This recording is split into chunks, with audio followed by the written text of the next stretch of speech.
नमस्कार दोस्तों, स्वागत है आपका फार्मारॉक्स के यूट्यूब एजुकेशन चैनल में। तो आज के वीडियो लेक्चर में हम कुछ ऐसे हेल्थ प्रॉब्लम है उसके सॉल्यूशन के बारे में बात करेंगे। जैसे कि यहाँ पे है जो हम पहला हेल्थ प्रॉब्लम देख रहे हैं कि जो आपके फेफड़े है, जो आपके लंग्स है, वहां पे पानी भर गया है।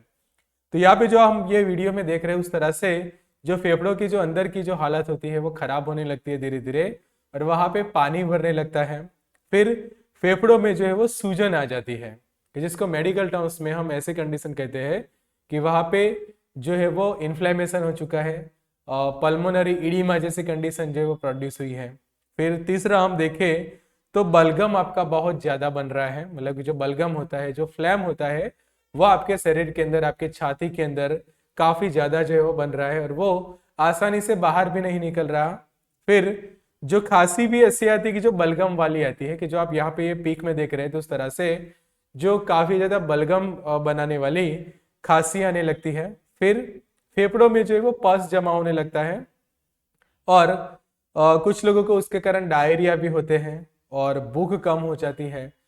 और कई बार क्या होता है कि काफी ज्यादा पसीना आता है और ठंड लगने लगती है, मतलब कि किसी भी सीजन में आपको ठंड लगती है, कि ऐसा नहीं कि ठंड के मौसम में ही ठंड लगे, पर अगर समर की सीजन है और मानसून है तो भी आपको जो है वो ठंड लग सकती है ये बीमारी के अंदर। तो ये जो सभी सिम्टम्स है वो हमें इंडिकेट करते हैं कि न्यूमोनिया की बीमारी हो सकती है, कि स्पेशली जो न्यूमोनिया होता है वो बीमारी के अंदर आपके जो फेफड़े होते हैं उसके अंदर जो है वो पानी भर जाता है। तो ये जो सभी हेल्थ प्रॉब्लम है उसको सॉल्व करने के लिए कौन सी दवाइयाँ यूज होती है, फिर ये प्रॉब्लम कैसे हो सकता है और कैसा इसका निदान हो सकता है, तो डिटेल में सीखते हैं आज के वीडियो लेक्चर में न्यूमोनिया के बारे में। तो शुरुआत करते हैं उसके बेसिक से। तो न्यूमोनिया यानी कि ऐसे मेडिकल कंडीशंस के जिसके अंदर हमारे जो फेफड़े होते हैं, जो लंग्स होते हैं, वहां पे सूजन आ जाती है, और स्पेशली जो वहां पे स्मॉल एयर सैक्स होते हैं, कि जिसको हम एल्वियोली कहते हैं, वो उसमें अफेक्ट होते हैं, वहां पे पानी भर जाता है, और ये एक टाइप का आरटीआई यानी कि रेस्पिरेटरी ट्रैक इन्फेक्शन है।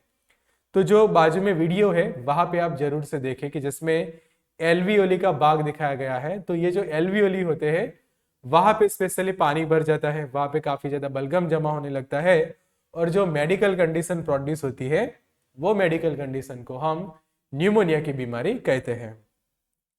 तो अब समझते हैं उसके रीजन के बारे में। तो कौन से ऐसे रीजन है कि जिसके कारण ये न्यूमोनिया का प्रॉब्लम हो सकता है। तो सबसे पहला एक रीजन बनता है बैक्टीरिया, कि जो अलग अलग बैक्टीरियाज होते हैं जिसमें भी स्पेशली जो न्यूमोकोकल बैक्टीरियाज होते हैं उसके कारण ये प्रॉब्लम हो सकती है।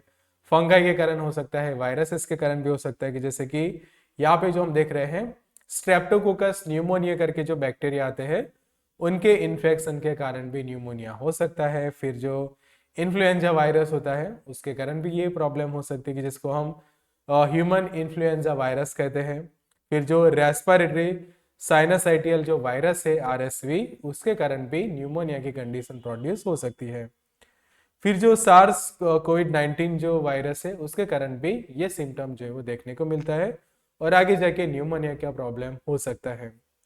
तो यहाँ पे मैं आपको बताना चाहूंगा कि जो हमारी न्यू बुक है डिसीज एंड ट्रीटमेंट, बीमारी और उनका उपचार, कि जैसे आज हम यहाँ पे न्यूमोनिया के बारे में सीख रहे हैं और उसके उपचार के बारे में सीख रहे हैं, ऐसे ही बहुत सारे बीमारियों के बारे में आपको सीखना अच्छा लगता है, उनके उपचार के बारे में सीखना अच्छा लगे, तो आप हमारी ये जो बुक है उसको जरूर से परचेस कर सकते हैं। तो ये बुक को परचेस करने के लिए यहाँ पे दिए गए नंबर पे आप हमें व्हाट्सअप कर सकते हैं।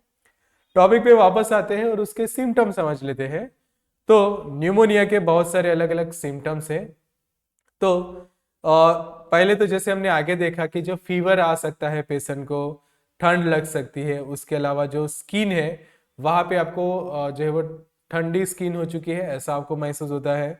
फिर फ्लैम आता है, कि जिसको हम बलगम कहते हैं, और थकान रहती है, बॉडी में पेन रहता है, जॉइंट पेन करता है, नोजिया वॉमिटिंग हो सकती है, हार्ट रेट जो है वो आपके इंक्रीज हो सकते हैं यहाँ पे, और ब्लड प्रेशर पेशेंट का कम होता है, मूड स्विंग्स होता है, भूख कम हो जाती है। तो ये कुछ सिम्टम्स डेवलप होते हैं, स्पेशली जो एल्वियोलीज होते हैं, जो एयर सैक्स होते हैं, वहां पे पानी भर जाता है, वहां पे काफी मात्रा में बलगम भी हमें देखने को मिलती है।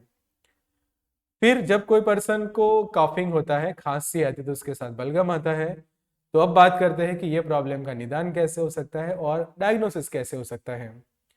तो डायग्नोसिस हम देखिए तो चेस्ट एक्सरे यहाँ पे मेन डायग्नोस्टिक फीचर बनता है, कि जो छाती का जो हमारा भाग होता है उसका एक्सरे निकाला जाता है। फिर सीबीसी ब्लड टेस्ट, मतलब कि कंप्लीट ब्लड काउंट यहाँ पे किया जाता है।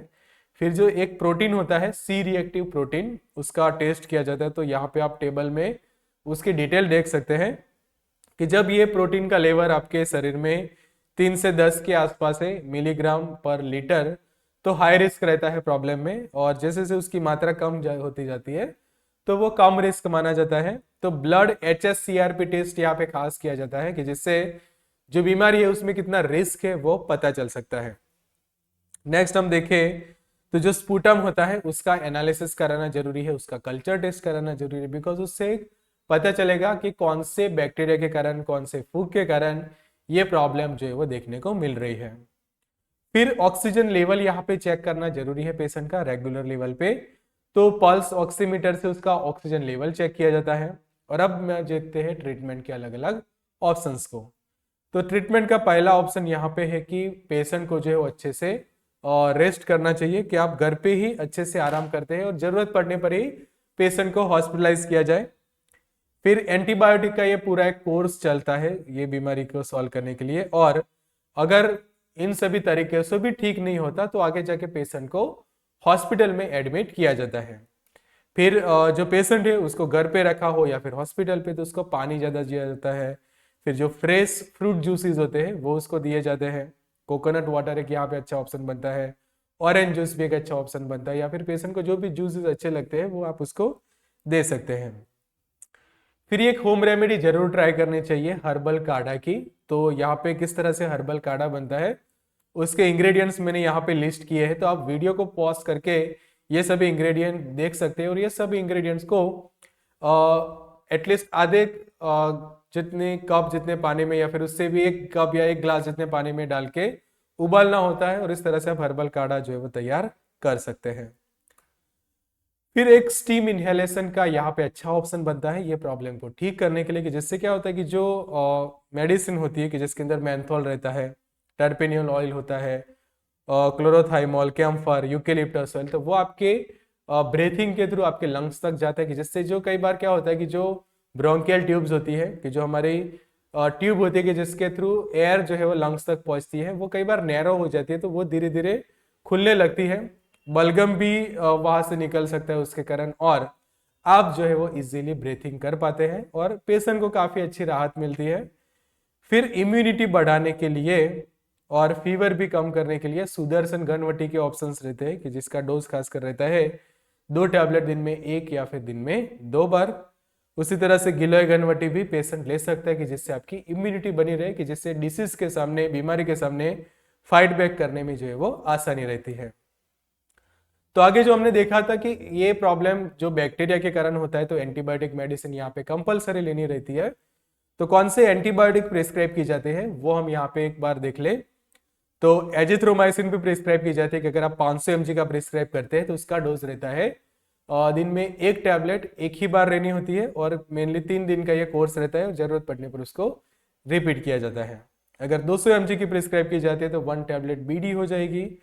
तो यहाँ पे मैं फिर से आपको रिमाइंडर देना चाहूंगा कि जैसे हम यहाँ पे न्यूमोनिया के बारे में सीख रहे हैं, ऐसे बहुत सारी बीमारियों के बारे में सीखने के लिए आप ये जो बुक है डिसीज एंड ट्रीटमेंट, उसको जरूर से ऑर्डर कर सकते हैं। बुक को ऑर्डर करने के लिए आप हमें यहाँ पे दिए गए नंबर पे व्हाट्सएप कर सकते हैं। नेक्स्ट हम देखिए तो सिफाड्रॉक्सिल भी टैबलेट में एक अच्छा ऑप्शन बनता है न्यूमोनिया के दौरान। फिर जो टैक्सिम का जो ऑप्शन है, सेफेक्सिम और पोटेशियम क्लेवोलिनेट की जो टैबलेट है। फिर ओफ्लॉमेक ओजेड के जिसके अंदर ओफ्लॉक्सासिन और निडाजोल रहता है। तो अगर आपको मेरा ये वाला वीडियो अच्छा लगा है तो यहाँ पे क्लिक करके मेरा ये वीडियो भी देख सकते हैं, और ये जो सर्कल है मेरे बाजू में वहां पे क्लिक करके मेरी चैनल को जरूर से सब्सक्राइब करें। So good luck and all the best. और जो भी आपके वैल्यूएबल सजेशन है वो मुझे कमेंट बॉक्स के अंदर बचा सकते हैं। Good luck and all the best.